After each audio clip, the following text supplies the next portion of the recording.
हर्षवर्धन सपकाळ यांचं आणखी एक वक्तव्य वादात सापडलंय। डी.वाय. पाटील त्रिपुराचे राष्ट्रपती होते असं ते म्हणाले आणि भाजपकडून आता हर्षवर्धन सपकाळ यांना सल्ला दिला गेलाय। सपकाळ जरा बोलताना भान ठेवा असं ते म्हणाले।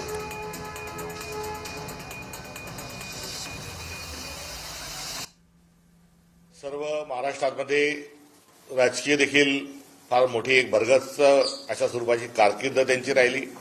भरीव स्वरूपाचं योगदान त्यांचं राहिलं।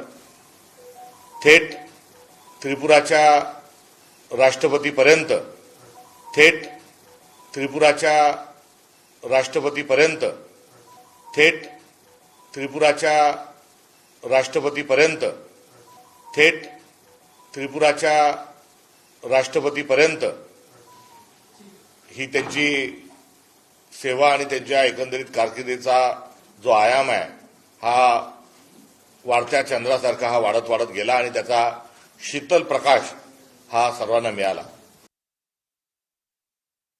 डी.वाय. पाटील हे त्रिपुराचे राष्ट्रपती होते अशा प्रकारचं वक्तव्य हर्षवर्धन सपकाळ यांनी केलं। वास्तविक पाहता ते त्रिपुरा, बिहार राज्यपाल म्हणून त्यांनी काम केलेलं आहे। फार मोठी व्यक्ती, सहकार कोल्हापूर पश्चिम महाराष्ट्रातली होती। पण सपकाळांनी आपल्या जिभेला लगाम घालावा, नाहीतर यापेक्षा आपली फजगत होऊ शकते, लक्षात घ्या।